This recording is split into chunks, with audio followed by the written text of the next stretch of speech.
Harry Potter y la piedra filosofal. Gryffindor. Introducción. Puedes pertenecer a Gryffindor, donde habitan los valientes. Su osadía, temple y caballerosidad distinguen a los de Gryffindor.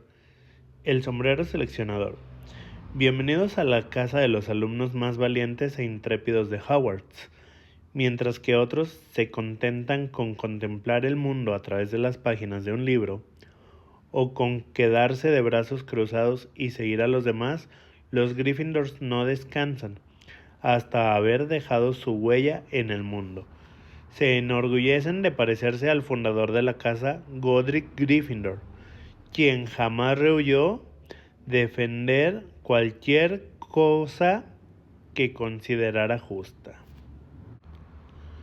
Los alumnos seleccionados para la casa de Gryffindor tienen compañía distinguida, pues esta casa ha sido el hogar de grandes magos y brujas, el más destacado de los cuales es Harry Potter, el niño que sobrevivió, seguido muy de cerca por el director de Hogwarts, el profesor Albus Dumbledore, considerado por muchos uno de los magos más poderosos de su tiempo. Cuando los Gryffindors toman la iniciativa, los demás lo siguen. Fue Hermione Granger, una Gryffindor, quien tuvo la idea de crear un grupo secreto de defensa formado por estudiantes. Cuando nombraron directora de Hogwarts a Dolores Umbridge, la Suma Inquisidora. A los Gryffindors también les gusta divertirse y no temen correr algún que otro riesgo para pasarlo bien. ¿A quién, si no, a los Gryffindors? Fred y George Weasley se les iba a ocurrir la genialidad de fundar Sortilegios Weasley. ¿Y quién iba a tener la desfachatez de provocar a la profesora Umbridge con un pantano portátil? Son muchos los Gryffindors célebres por su coraje y su valor. Los miembros más incondicionales de la Orden del Fénix eran Gryffindors. Cuando hay que enfrentarse a las fuerzas oscuras, no existe mejor compañero que un audaz y valiente Gryffindor. El orgullo de los Gryffindors. Los Gryffindors son famosos por su valor. Durante mucho tiempo la familia de Neville Longbottom creyó que él era un Squib, pero cuando se descubrió que era un mago, lo sometieron a una presión tremenda para que estuviera a la altura de sus padres, ambos célebres aurores. Su selección estuvo a punto de dar lugar a un Hatstall, debido a la prolongada discusión que mantuvo con el sombrero seleccionador sobre si debía colocarlo en Hufflepuff, como él quería, o en Gryffindor, como deseaba el sombrero.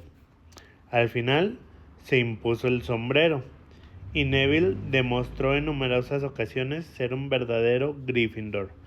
No hay mejor ejemplo que cuando mató al Horrocrux Nagini.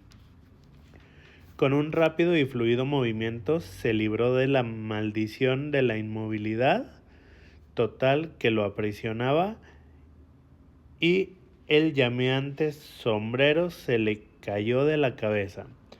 Acto seguido, sacó de su interior un objeto plateado con rubíes incrustados en la empuñadura.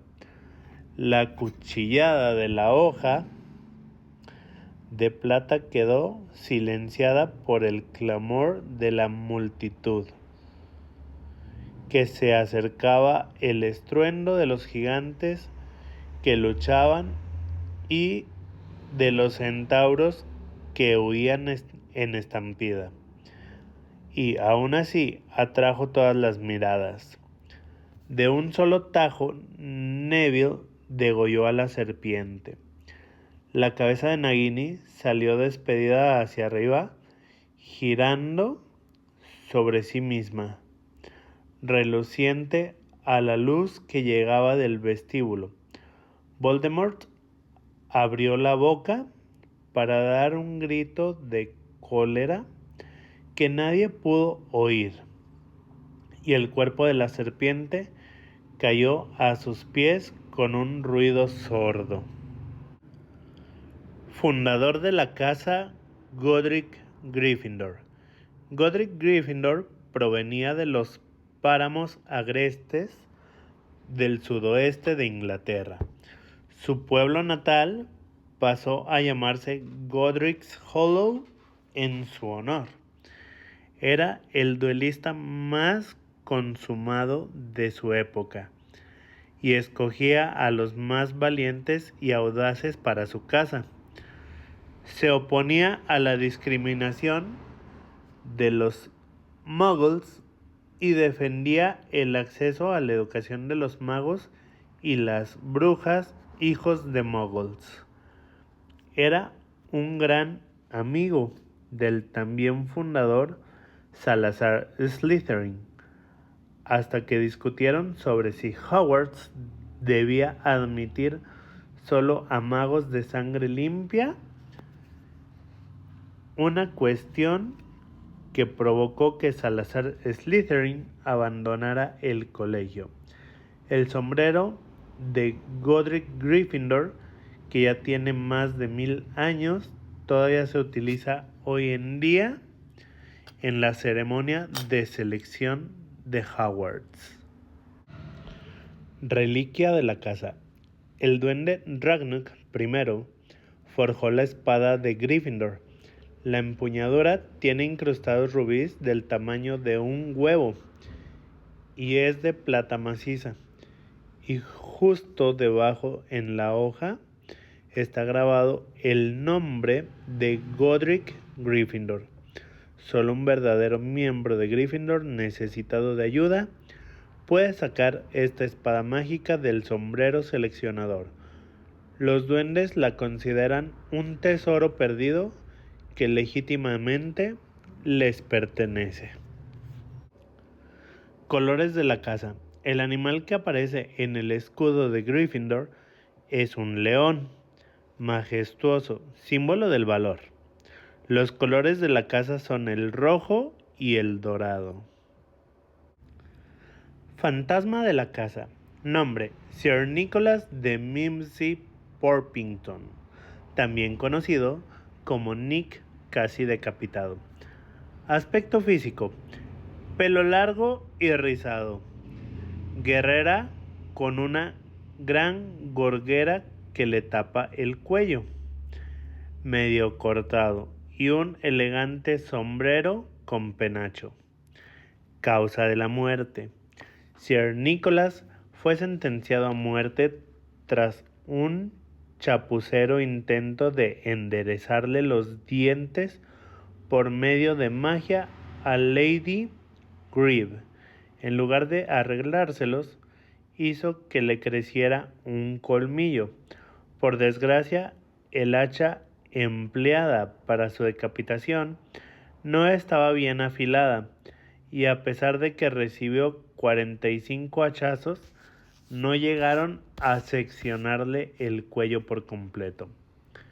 Pesar: Nick, casi decapitado, está resentido porque no lo decapitaron correctamente, motivo por el cual Sir Bien Decapitado, Patrick Delaney Podmore, le niega la entrada en el club de cazadores sin cabeza.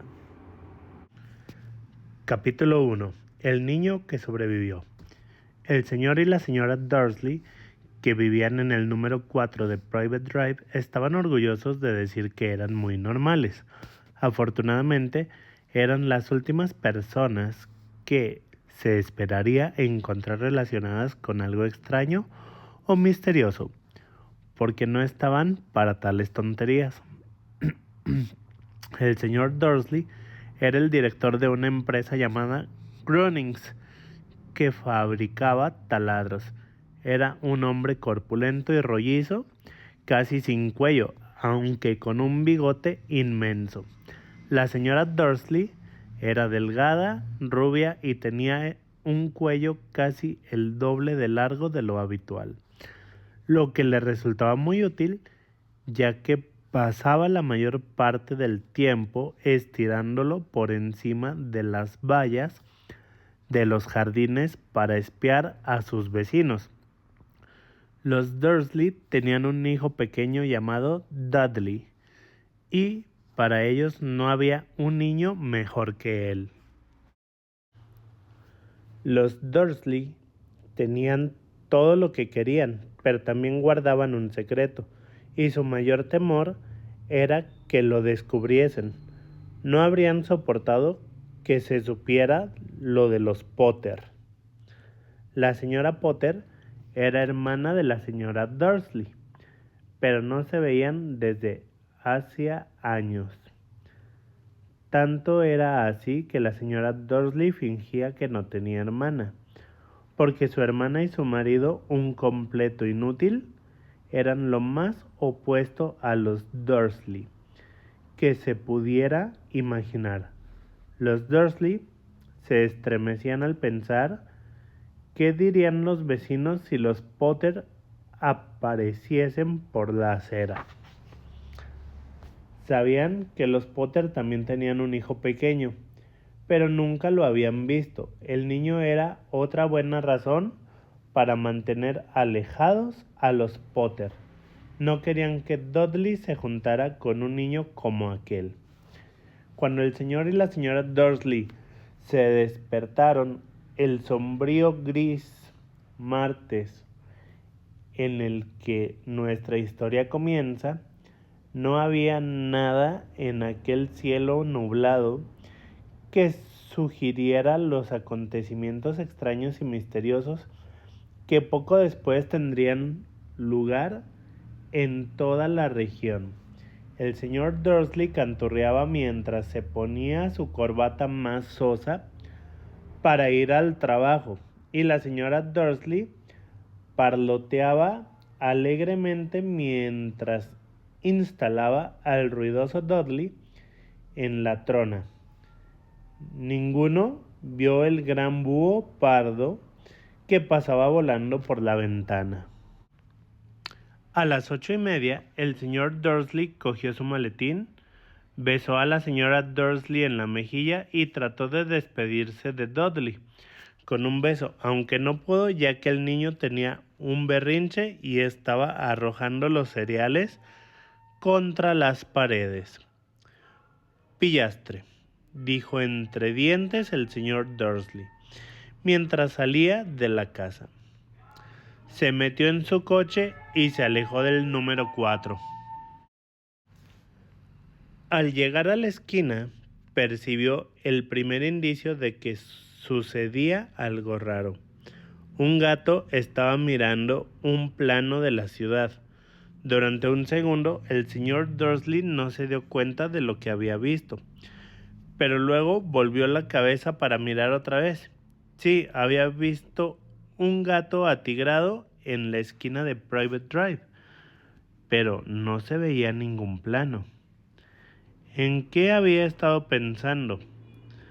Debía de haber sido una ilusión óptica. El señor Dursley parpadeó y contempló al gato. Este le devolvió la mirada mientras el señor Dursley daba la vuelta a la esquina y subía por la calle. Observó al gato por el espejo retrovisor. En aquel momento, el felino estaba leyendo el rótulo que decía Private Drive. No podía ser, los gatos no saben leer los rótulos ni los planos. El señor Dursley negó con la cabeza y alejó al gato de sus pensamientos. Mientras iba a la ciudad en coche, no pensó más que en un gran pedido de taladros que esperaba conseguir aquel día. Pero en las afueras ocurrió algo que apartó los taladros de su mente. Mientras esperaba en el habitual embotellamiento matutino, no pudo dejar de advertir una gran cantidad de gente vestida de forma extraña, individuos con capa. El señor Dursley no soportaba a la gente que llevaba ropa ridícula. Los conjuntos que llevaban los jóvenes. Supuso que debía de ser una moda nueva. Tamborileó con los dedos sobre el volante y su mirada se posó en unos extraños que estaban cerca de él.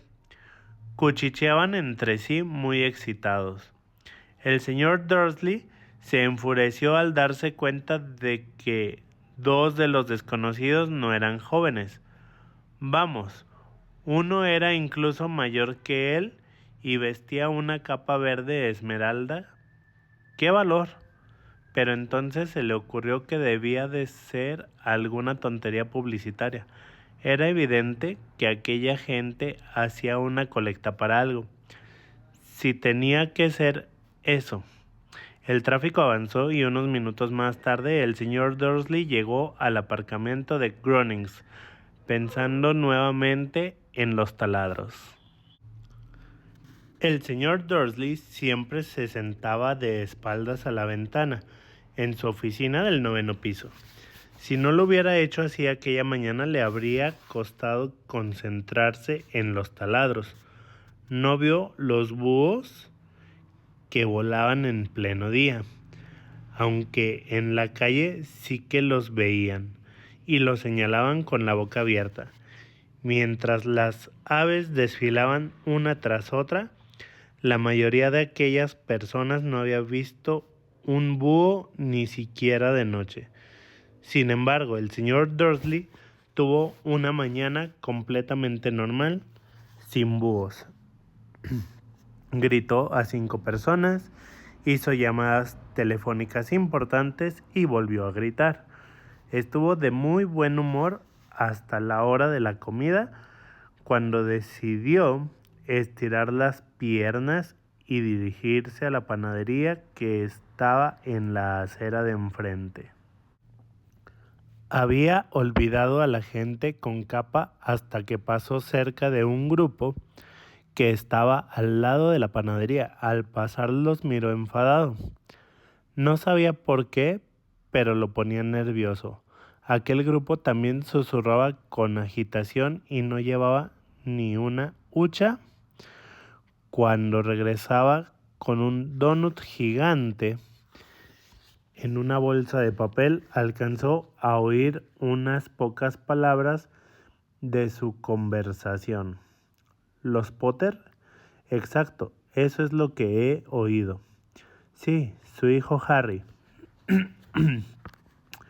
El señor Dursley se quedó petrificado. El temor lo invadió. Se volvió hacia los que murmuraban como si quisiera decirles algo, pero se contuvo. Se apresuró a cruzar la calle y echó a correr hasta su oficina.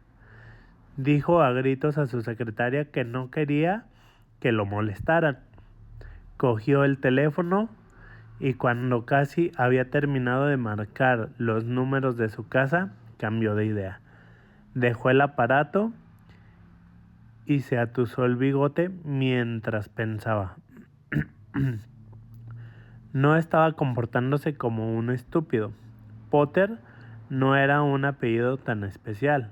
Estaba seguro de que había muchísimas personas que se llamaban Potter y que tenían un hijo llamado Harry. Y pensándolo mejor, ni siquiera estaba seguro de que su sobrino se llamara Harry. Nunca había visto al niño. A lo mejor se llamaba Harvey o Harold. No valía la pena preocupar a la señora Dursley. Siempre se trastornaba mucho ante cualquier mención de su hermana. Y no podía reprochárselo si él hubiera tenido una hermana así. Pero de todos modos, aquella gente con capa, aquella tarde le costó concentrarse en los taladros y cuando dejó el edificio a las 5 en punto, estaba todavía tan preocupado que sin querer chocó con un hombre que estaba en la puerta. Perdón, gruñó mientras el diminuto viejo se tambaleaba y casi caía al suelo. Segundos después, el señor Dursley se dio cuenta de que el hombre llevaba una capa violeta. No parecía disgustado, por el empujón. Al contrario, su rostro se iluminó con una amplia sonrisa mientras decía con una voz tan chillona que llamaba la atención de los que pasaban: no se disculpe, mi querido señor, porque hoy nada puede molestarme. Hay que alegrarse porque quien usted sabe finalmente se ha ido. Hasta los muggles como usted deberían celebrar este feliz día. Y el anciano abrazó al señor Dursley y se alejó. El señor Dursley se quedó completamente helado. Lo había abrazado un desconocido. Y por si fuera poco, lo había llamado muggle. Fuera lo que fuese aquello. Estaba desconcertado. Se apresuró a subir a su coche y a dirigirse hacia su casa, deseando que todo fueran imaginaciones suyas, algo que nunca había deseado antes porque no aprobaba la imaginación. Cuando entró en el camino del número 4, lo primero que vio, y eso no mejoró su humor, fue el gato atigrado que se había encontrado por la mañana. En aquel momento estaba sentado en el muro de su jardín. Estaba seguro de que era el mismo, pues tenía unas líneas idénticas alrededor de los ojos. «Fuera», dijo el señor Dursley en voz alta. El gato no se movió, solo le dirigió una mirada severa. El señor Dursley se preguntó si aquella era una conducta normal en un gato. Trató de calmarse y entró en la casa. Todavía seguía decidido a no decirle nada a su esposa. La señora Dursley había tenido un día bueno y normal. Mientras comían le informó los problemas de la señora puerta contigua con su hija y le contó que Dudley había aprendido una nueva frase: «No lo haré». El señor Dursley trató de comportarse con normalidad. Una vez que acostaron a Dudley, fue al salón a tiempo para ver el informativo de la noche. Y por último, observadores de pájaros de todas partes han informado de que hoy los búhos del país han presentado una conducta poco habitual. Pese a que los búhos habitualmente cazan durante la noche y es muy difícil verlos a la luz del día, se han producido cientos de avisos sobre el vuelo de estas aves en todas direcciones. Desde la salida del sol, los expertos son incapaces de explicar el motivo por el que los búhos han cambiado sus horarios de sueño. El locutor se permitió una mueca irónica, muy misterioso, y ahora de nuevo con Jim McGuffin. Y el pronóstico del tiempo. ¿Habrá más lluvias de búhos esta noche, Jim? Bueno, Ted, dijo el meteorólogo, eso no lo sé, pero no solo los búhos han mostrado hoy una actitud extraña. Telespectadores de lugares tan apartados como Kent, Yorkshire y Dundee han telefoneado para decirme que, en lugar de la lluvia que prometía ayer, ha caído un chaparrón de estrellas fugaces. Tal vez la gente ha comenzado a celebrar antes de tiempo la noche de las hogueras. Es la semana que viene, señores, pero puedo prometerles una noche lluviosa para hoy. El señor Dursley se quedó congelado en su sillón. ¿Estrellas fugaces por toda Gran Bretaña? ¿Búhos volando a la luz del día? ¿Y aquel rumor, aquel cuchicheo sobre los Potter? La señora Dursley entró en el comedor con 2 tazas de té. Aquello no iba bien. Tenía que decirle algo a su esposa. Se aclaró la garganta con nerviosismo. Petunia, querida, ¿has sabido últimamente algo de tu hermana? Como había esperado, la señora Dursley pareció molesta y enfadada. Después de todo, normalmente fingían que ella no tenía hermana. No, respondió en tono cortante. ¿Por qué? Hay cosas muy extrañas en las noticias, masculló el señor Dursley. Búhos, estrellas fugaces, y hoy había en la ciudad mucha gente con aspecto raro. ¿Y qué? Interrumpió bruscamente la señora Dursley. Bueno, he pensado quizá que podría tener algo que ver con, ya sabes, su grupo. La señora Dursley bebió su té con los labios fruncidos. El señor Dursley se preguntó si se atrevería a decirle que había oído el apellido Potter. No, no se atrevería. En lugar de eso dijo, tratando de parecer despreocupado, el hijo de ellos debe tener la edad de Dudley, ¿no? Eso creo, respondió la señora Dursley con rigidez. ¿Y cómo se llamaba? Howard, ¿no? Harry, un hombre vulgar y horrible, si quieres mi opinión.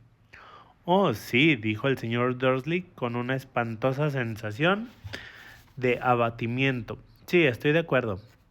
No dijo nada más sobre el tema y subieron a acostarse mientras la señora Dursley estaba en el cuarto de baño. El señor Dursley se acercó lentamente hasta la ventana del dormitorio y escudriñó el jardín delantero. El gato todavía estaba ahí. Miraba con atención hacia Private Drive como si estuviera esperando algo. ¿Se estaba imaginando cosas o podría todo aquello tener algo que ver con los Potter? Si fuera así, si se descubría que ellos eran parientes de unos... Bueno, creía que no podría soportarlo. Los Dursley se fueron a la cama. La señora Dursley se quedó dormida rápidamente, pero el señor Dursley permaneció despierto con todo aquello dando vueltas por su mente. Su último y consolador pensamiento antes de quedarse dormido fue que aunque los Potter estuvieran implicados en los sucesos, no había razón para que se acercaran a él y a la señora Dursley. Los Potter sabían muy bien lo que él y Petunia pensaban de ellos y de los de su clase. No veía cómo a él y a Petunia podrían mezclarlos en cualquier cosa que estuviera pasando. Bostezó y se dio la vuelta. No podría afectarlos a ellos. Qué equivocado estaba. El señor Dursley cayó en un sueño intranquilo, pero el gato, que estaba sentado en la pared del jardín, no mostraba señales de adormecerse. Estaba tan inmóvil como una estatua, con los ojos fijos sin pestañear en la esquina de Private Drive. Apenas tembló cuando se cerró la puerta de un coche en la calle de al lado, ni cuando dos búhos volaron sobre su cabeza. La verdad es que el gato no se movió hasta la medianoche. Un hombre apareció en la esquina que el gato había estado observando, y lo hizo tan súbita y silenciosamente que se podría pensar que había surgido de la tierra. La cola del gato se agitó y sus ojos se entornaron. En Private Drive nunca se había visto a un hombre así. Era alto, delgado y muy anciano. A juzgar por su pelo y barba, plateados tan largos que habría podido sujetarlos con el cinturón, llevaba una túnica larga, una capa color púrpura que barría el suelo y botas con tacón alto y hebillas. Sus ojos azules eran claros, brillantes y centelleaban detrás de unas gafas de cristales de media luna, y su nariz era muy larga y torcida, como si se la hubiera fracturado alguna vez. El nombre de aquel hombre era Albus Dumbledore. Albus Dumbledore no parecía darse cuenta de que había llegado a una calle en donde todo lo suyo, desde su nombre hasta sus botas, era mal recibido. estaba muy ocupado revolviendo en su capa buscando algo, pero pareció darse cuenta de que lo observaban porque de pronto miró al gato que todavía lo contemplaba con fijeza desde la otra punta de la calle. Por alguna razón, ver al gato pareció divertirlo. Rió entre dientes y murmuró: debería haberlo sabido. Encontró en su bolsillo el interior lo que estaba buscando. Parecía un encendedor de plata. Lo abrió, lo sostuvo alto en el aire y lo encendió. La luz más cercana de la calle se apagó con un leve estallido.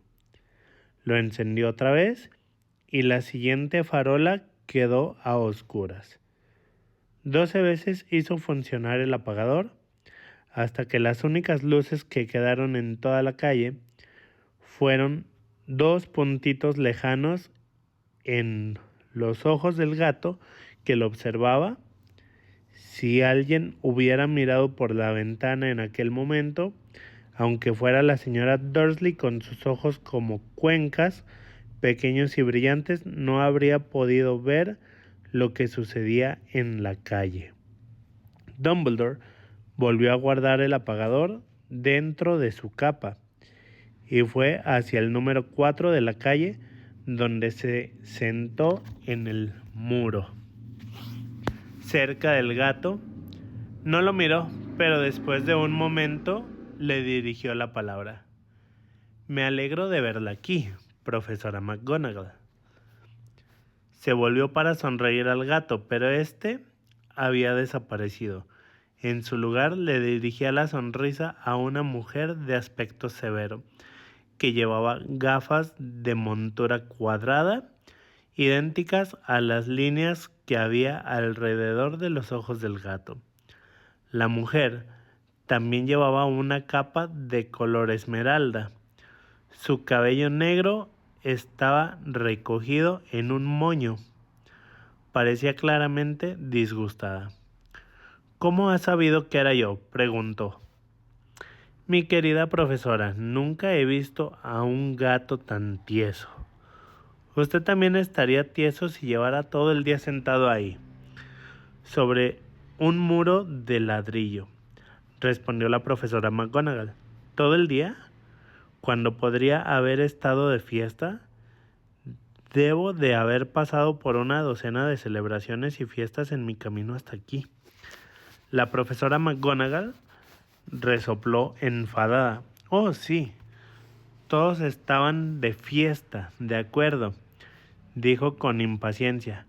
Yo creía que serían un poquito más prudentes, pero no. Hasta los muggles se han dado cuenta de que algo sucede. Ha salido en las noticias. Torció la cabeza en dirección a la ventana del oscuro salón de los Dursley. Lo he oído. Bandadas de búhos. Estrellas fugaces. Bueno, no son totalmente estúpidos. Tenían que darse cuenta de algo. Estrellas fugaces cayendo en Kent. Seguro que ha sido Daedalus Diggle. Nunca ha tenido mucho sentido común. No puede reprochárselo, dijo Dumbledore con tono afable. Hemos tenido tan poco que celebrar durante 11 años. Ya lo sé, respondió irritada la profesora McGonagall, pero esa no es una razón para perder la cabeza. La gente se ha vuelto completamente descuidada, sale a la calle a plena luz del día y ni siquiera se pone la ropa de los muggles. Intercambia rumores. Lanzó una mirada cortante y de soslayo hacia Dumbledore, como si esperara que éste le contestara algo. Pero, como no lo hizo, continuó hablando. Sería extraordinario que el mismo día en que quien usted sabe parece haber desaparecido, al fin los muggles lo descubran todo sobre nosotros, porque realmente se ha ido, ¿no, Dumbledore? Es lo que parece, dijo Dumbledore. Tenemos mucho que agradecer. ¿Le gustaría tomar un caramelo de limón? ¿Un qué? Un caramelo de limón. Es una clase de dulces de los muggles que me gusta mucho. No, muchas gracias, respondió con frialdad la profesora McGonagall, como si considerara que aquel no era un momento apropiado para caramelos, como le decía, aunque quien usted sabe se haya ido. Mi querida profesora, estoy seguro de que una persona sensata como usted puede llamarlo por su nombre, ¿verdad? Toda esa tontería de quien usted sabe, durante 11 años he intentado persuadir a la gente para que lo llamara por su verdadero nombre, Voldemort. La profesora McGonagall se echó hacia atrás con temor, pero Dumbledore, ocupado en desenvolver 2 caramelos de limón, pareció no darse cuenta. Todo resultaba muy confuso. Si seguimos diciendo quien usted sabe, nunca he encontrado ningún motivo para temer pronunciar ese nombre de Voldemort.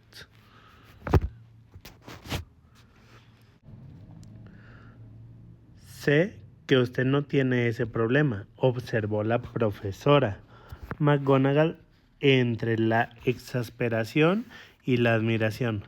Pero usted es diferente. Todos saben que usted es el único al que quien usted, Voldemort temía. Me está halagando, dijo con calma Dumbledore. Voldemort tenía poderes que yo nunca tuve. Solo porque usted es demasiado bueno, noble para utilizarlo. Menos mal que está oscuro. No me ruborizaba tanto desde que la señora Pomfrey me dijo que le gustaban mis nuevas orejeras. La profesora McGonagall le lanzó una mirada dura antes de hablar. Los búhos no son nada comparados con los rumores que corren por ahí. ¿Sabe lo que todos dicen sobre la forma en que desapareció, sobre lo que finalmente lo detuvo? Parecía que la profesora McGonagall había llegado al punto que más deseosa estaba por discutir la verdadera razón por la que había esperado todo el día en una fría tapia, pues ni como gato ni como mujer había mirado nunca a Dumbledore con tal intensidad como lo hacía en aquel momento. Era evidente que fuera lo que fuese aquello que todos decían, no iba a creerlo hasta que Dumbledore le dijera que era verdad. Dumbledore, sin embargo, estaba eligiendo otro caramelo y no le respondió. Lo que están diciendo, insistió, es que la pasada noche Voldemort apareció en Godric's Hollow, iba a buscar a los Potter. El rumor es que Lily y James Potter están muertos. Dumbledore inclinó la cabeza. La profesora McGonagall se quedó boquiabierta. ¿Lily y James? No puedo creerlo. No quiero creerlo. Oh, Albus. Dumbledore se acercó y le dio una palmada en la espalda. Lo sé, dijo con tristeza. A la profesora McGonagall le temblaba la voz cuando continuó. Eso no es todo. Dicen que quiso matar al hijo de los Potter, a Harry, pero no pudo. No pudo matar a ese niño. Nadie sabe por qué ni cómo, pero dicen que como no pudo matarlo, el poder de Voldemort se rompió y que esa es la razón por la que se ha ido. Dumbledore asintió con la cabeza apesadumbrado. Es verdad, tartamudeó la profesora McGonagall. Después de todo lo que hizo, de toda la gente que mató, ¿no pudo matar a un niño? Es asombroso. Entre todas las cosas que podrían detenerlo, pero ¿cómo sobrevivió? Harry, en nombre del cielo. Solo podemos hacer conjeturas, dijo Dumbledore. Tal vez nunca lo sepamos. La profesora McGonagall sacó un pañuelo con puntilla y se lo pasó por los ojos por detrás de las gafas. Dumbledore resopló mientras sacaba un reloj de oro del bolsillo y lo examinaba. Era un reloj muy raro. Tenía 12 manecillas y ningún número. Pequeños planetas se movían por el perímetro del círculo. Pero para Dumbledore debía de tener sentido porque lo guardó y dijo: Hagrid se retrasa. Imagino que fue él quien le dijo que yo estaría aquí, ¿no? Sí, dijo la profesora McGonagall, y yo me imagino que usted no va a decirme por qué entre tantos lugares tenía que venir precisamente aquí. He venido a entregar a Harry a su tía y su tío. Son la única familia que le queda ahora. Quiere decir, no puede referirse a la gente que vive aquí, gritó la profesora poniéndose de pie de un salto y señalando el número 4. Dumbledore, no puede, he estado observándolos todo el día. No podría encontrar a gente más distinta de nosotros. Y ese hijo que tienen, lo he visto dando patadas a su madre mientras subían por la escalera pidiendo caramelos a gritos. Harry Potter no puede vivir ahí. Es el mejor lugar para él, dijo Dumbledore con firmeza. Sus tíos podrán explicárselo todo cuando sea mayor. Les he escrito una carta. ¿Una carta?, repitió la profesora McGonagall, volviendo a sentarse. Dumbledore, ¿de verdad cree que puede explicarlo todo en una carta? Esa gente jamás comprenderá a Harry. Será famoso, una leyenda. No me sorprendería que el día de hoy fuera conocido en el futuro como el día de Harry Potter. Escribirían libros sobre Harry. Todos los niños del mundo conocerán su nombre. Exactamente, dijo Dumbledore con mirada muy seria, por encima de sus gafas. Sería suficiente para marear a cualquier niño famoso antes de saber hablar y andar. Famoso, por algo que ni siquiera recuerda. No se da cuenta de que será mucho mejor que crezca lejos de todo, hasta que esté preparado para asimilarlo.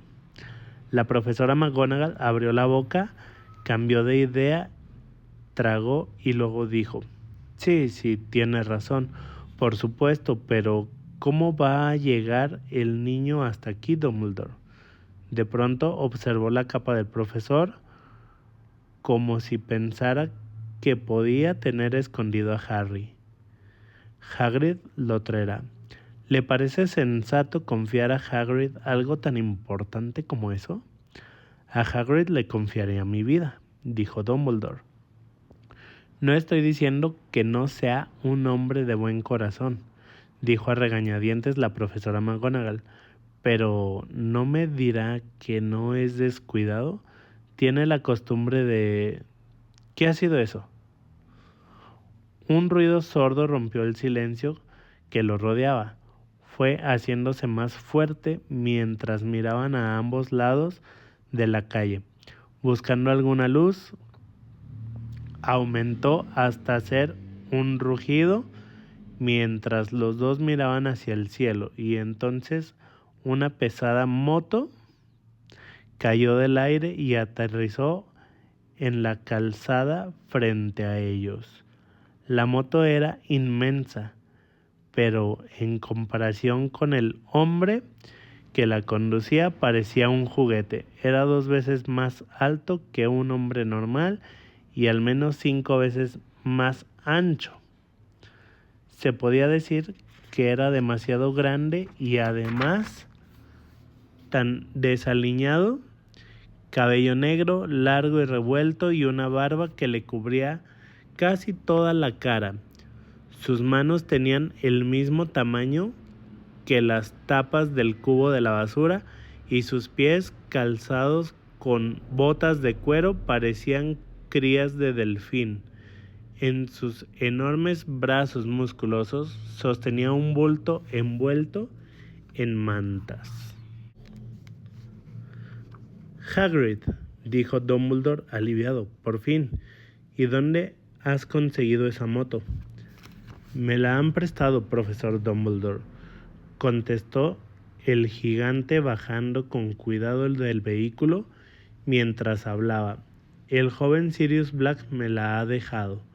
Lo he traído, señor. No ha habido problemas por allí. No, señor. La casa estaba casi destruida, pero lo he sacado antes de que los muggles comenzaran a aparecer. Se ha quedado dormido mientras volábamos sobre Bristol. Dumbledore y la profesora McGonagall se inclinaron sobre las mantas.